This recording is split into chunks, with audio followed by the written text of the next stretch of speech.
The first ever documentary film bazaar at the Mumbai International Film Festival was inaugurated by the filmmaker Purva Bakshi.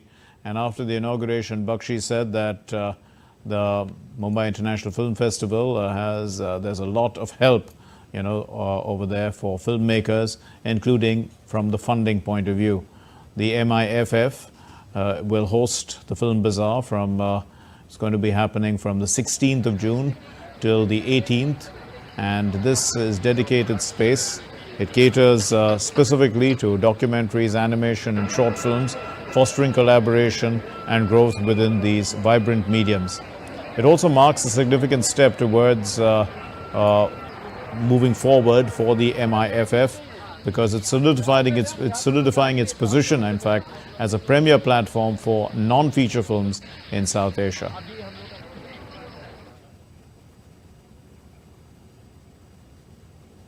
And Shama Mishra has been following this story closely. She joins us now from Mumbai. Shama, what is the importance of, a film bazaar, a documentary film bazaar? Put that into context for us. Well, Mark, for starters, we understand that bazaar itself means that it's about a place where marketing and everything happens. So this is a concept which is there at International Film Festival of India, which is IFFI, held every year at Goa. But this is the first time that it is being organized at MIFF, which is Mumbai International Film Festival, and a place which is totally dedicated to the documentary filmmakers, short filmmakers and animation. This is a perfect platform. The Doc Bazaar is a perfect platform to collaborate and get together and understand how marketing, distribution and the money part actually happens. So this is a place where the business talks will take place. It has started from today, and there's also a lot of aspects to it. We are also talking about the work in progress lab, wherein the movies that are at the rough cut stage that will be brought in over here, and the expertise can then get in touch with the filmmakers, and then they can give their opinion and all the assistance required. Then there is a viewing room where the movies which have already made, then that can be shown. There's another part where the movies which is at the development stage, that is being showcased, and one of the filmmakers, Katyayani, is with us. She has showcased some part of her movie, the development stage, Sons of the River. Katyayani, welcome to DD India.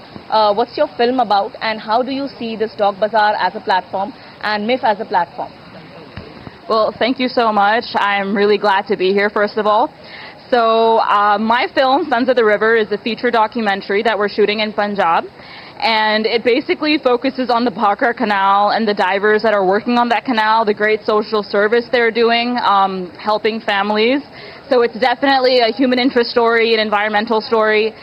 This Doc Bazaar is exactly what we've been looking for, and I think a lot of documentary filmmakers are looking for, because the productions in India for documentary filmmakers, I mean, documentaries like any other film need money, but it's a hard market to crack. And so a lot of times we go abroad and we look for co-productions and foreign companies and, grants from other countries around the world.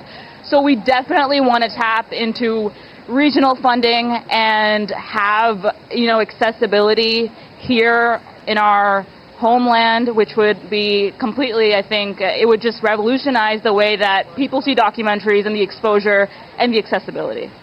Right, Katyayani, you mentioned, this will definitely change a way how people see documentaries. That means earlier, or still, we see documentaries as a part where, main theaters will not have it. It's not a thing that is commercialized. How do you see the changing of the documentary short films in today's world, and especially in India? So if you asked me, I don't know, maybe 4 or 5 years ago, I didn't have any friends that used to watch documentaries. Now when I ask them, they're like, oh, I just watched this really great documentary on Netflix. It's something that people just watch. It's entertainment. And I've heard a lot of people tell me that, oh, documentaries, that doesn't require that much creativity, right? It could be like the complete opposite. I'd say it's almost more creative than narrative, because you're working with circumstances you can't change. You have to make a story every single day. So when I talk about revolutionizing the way that we see documentaries, I mean that it can be entertaining and it can tell a story. And films, for me as a director, have more of, they have a necessity in the market to have a social impact. And so I feel like documentaries can do that, and they can be entertaining, and that is not impossible. So let's go for it. All right. Okay. So, Mark, Right, we Sharma, are one more definitely question you talking could ask her making a about is the documentary. finance. She Yeah. did say that, there's a lot more creativity, but with modern technology, the costs have definitely come down, isn't it, for documentary filmmaking? People use their mobile phones. They have pretty decent cameras nowadays, which are available at cheaper costs. Clearly, I mean, it is much wider and open to the average person to start making documentaries. So, I mean, why is money such a big factor? Well, Katyani, my anchor is asking one more question. Given the fact that there's so much technological advance happening, there are cameras in your phone. Everyone is a storyteller. Why is finance still a question? Why is finance still, a big question mark for the documentary makers, and why can't it reach a larger audience? Wow, that's a great question. One that I think that you should address to distribution companies and streamers. I just was at the Cannes market, and a lot of the producers and companies that I met with put so much emphasis on the quality of the film besides the story. And in today morning's panel, that's the same stuff that I kept hearing people talk about. The truth is that I think that stories should come first, but that is, I think, the ongoing debate between a lot of producers. Quality obviously matters, but I think that the quality shouldn't be about the camera, it should be about your creative vision. That is what needs quality. If your story is there, and you know how to translate a story onto the screen and give it that beauty that only a camera can do justice to, then that's all you need. All right. Yeah. All right.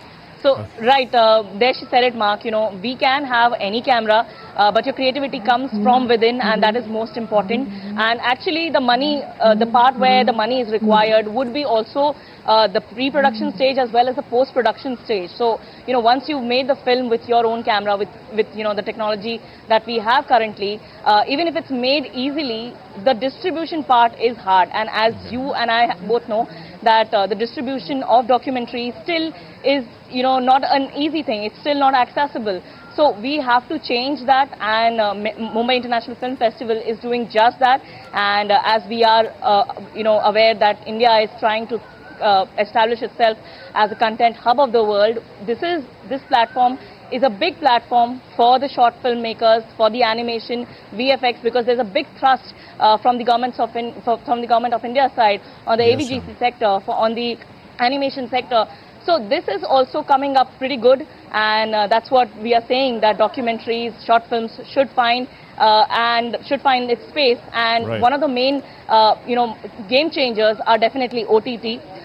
Because of them, as she also mentioned, that her friends are seeing great films on OTT platforms. So OTT platforms are real game changer over here, and we are hoping that more and more number of documentaries, good documentaries, come on OTT platforms, showcasing our Indian heritage, showcasing our Indian society. Mark. We leave it there. Thank you very much, Sharma Mishra. Thank you for joining us. And the first ever Documentary Film Bazaar in Mumbai International Film Festival, as we said, was inaugurated on Sunday. MIFF is hosting the Film Bazaar from the 16th to the 18th. It's dedicated space especially for documentaries, animation and short films, fostering collaboration and growth within these vibrant mediums. DD India visited the Doc Bazaar, where many countries have put up their stalls showcasing their offerings. The first ever Doc Bazaar at the Mumbai International Film Festival was inaugurated, and we are seeing right now that there are various stalls set up over here, including the Film Facilitation Center. There are states, there are other countries that are representing their own country, and they are collaborating with India. First, we have over here Belarus, and Alexander is with us. Alexander, hi. Hello. What are your Namaste. What is your stall offering, and how are you collaborating with India? Here, during this festival, our national cinema company is represented. It is called Belarus Film. This is a major cinema company. It is a state-run company in our country. It was founded 100 years back, in 1924. So today, this year, we are celebrating 100 years of its activity. We also have Argentina over here, and Maria from Argentina. India and Argentina are very far away, which is true and objective on the geographically speaking. But on the other side, we are very near, and especially on the heart and on the cinema. You know, there has been co-productions, but actually we have made a lot on cinema in these last months also. The Mumbai International Film Festival is about mainly cinema, but also about culture. We also have Iran over here, and if you see, it's also representing its culture over here. We have Zakir Hussain here. We have 5-6 films in MIFF, documentary films, and a director from Iran has also come, Mohammad Kiryandish. He will also be in the panel discussion. His film is Dolphin Boy. So we are actually representing the culture and the tourism of Iran. So overall, this is all about the international countries that are participating in the Doc Bazaar. With camera person Gaurav Kagra, this is Shama Mishra for DD India, Mumbai.